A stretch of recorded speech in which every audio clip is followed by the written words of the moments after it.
Steven Crowder apparently sent fairly harsh NDAs, non-disclosure agreements, to his staff as a result of the critical journalism that's been coming out about some of the allegations against him. He was trying to lock it down, stop people from leaking information, stop talking to your former coworkers. But as bad as that probably sounds, and I think it sounds bad, the details are actually worse. So Mediaite published this follow-up report to initial reporting about what happened at the right-wing pundits' offices.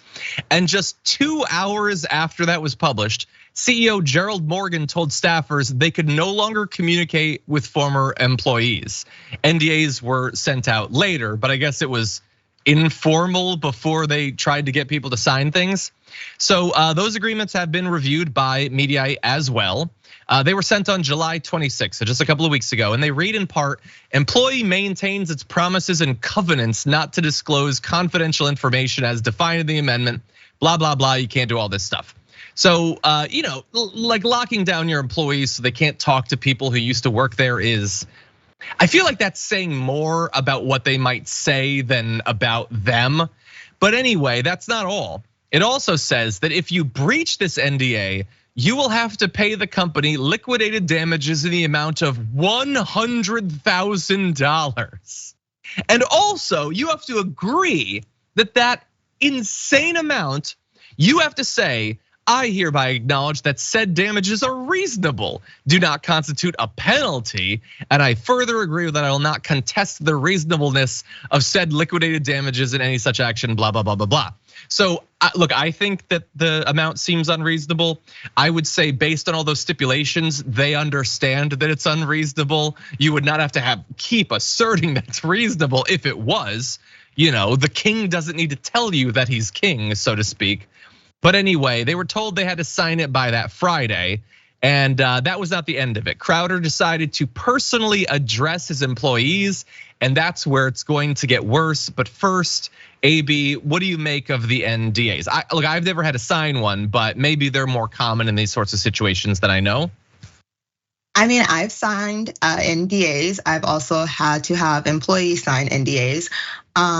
And normally you do it in the beginning of employment before that person comes on, so that they're aware that there's just certain things that should not be said.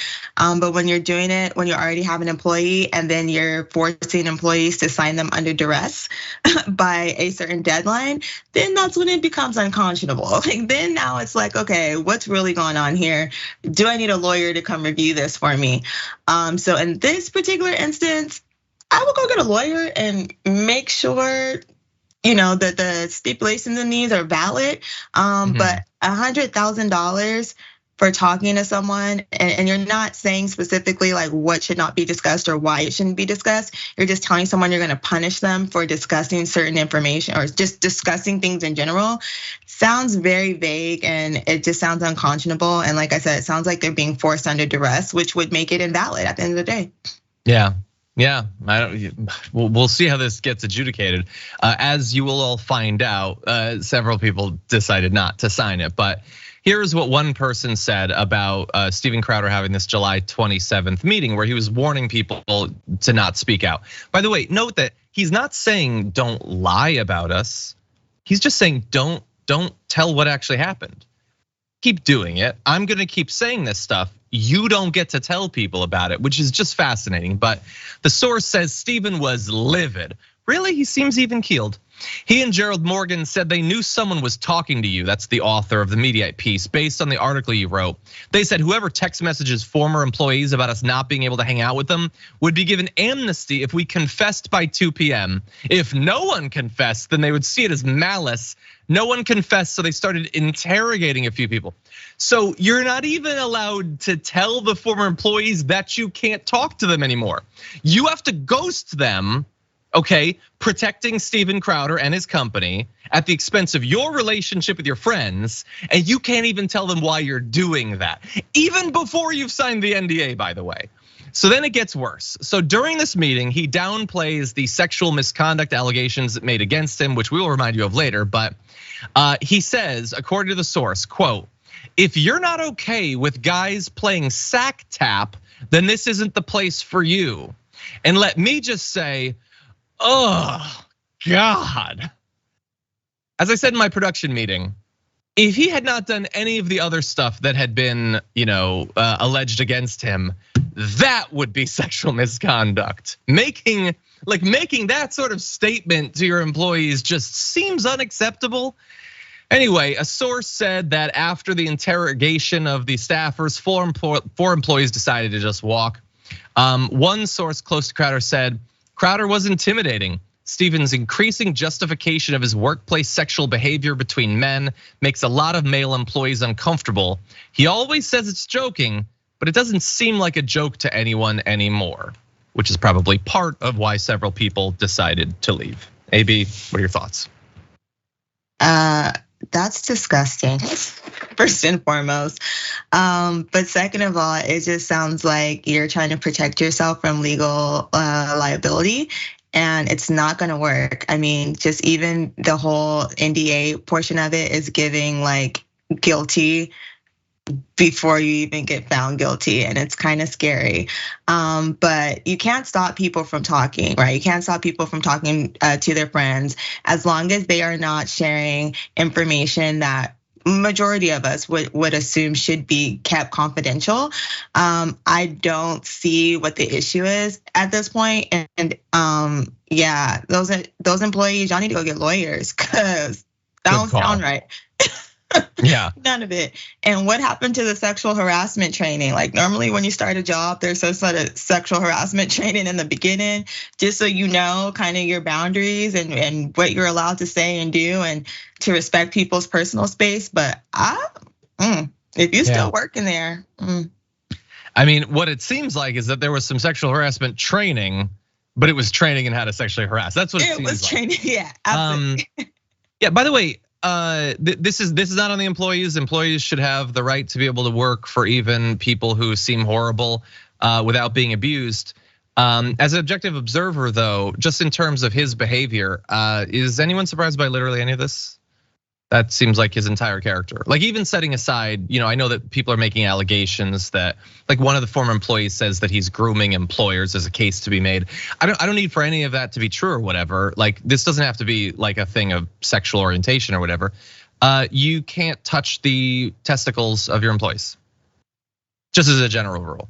There are other venues where you can do that if that's what you want to do. You can't do that with your employees. I should not need to point this out to you. You're a full-grown man who, by the way, was writing like op-eds for Fox News about waiting for marriage and the sanctity of all this. You apparently don't think other men's testicles are all that sanctified. You think that they're just for fun and games in the office, allegedly.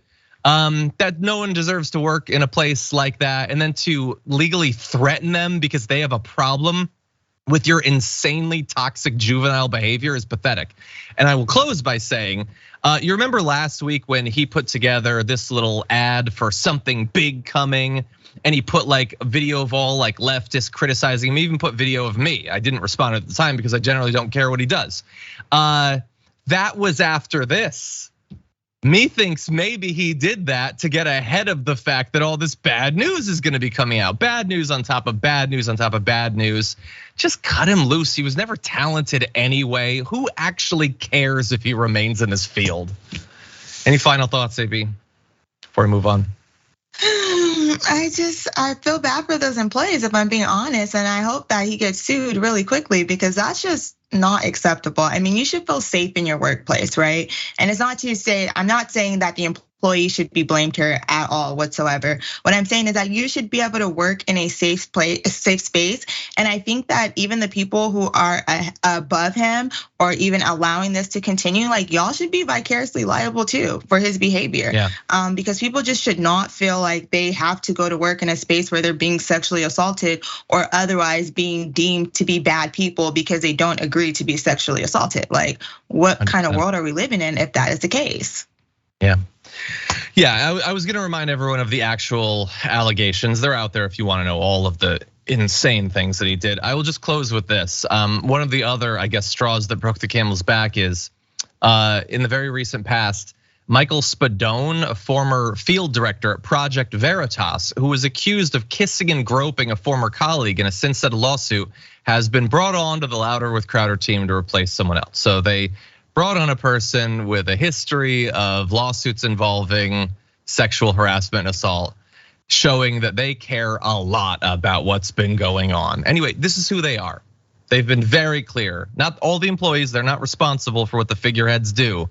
But the man at the top, this was always his brand. So nobody can be surprised, him least of all. For more political news breakdowns, interviews, stories of activism, and me trying my hardest to care about the occasional big celebrity news story, subscribe to our YouTube channel at youtube.com/thedamagereport.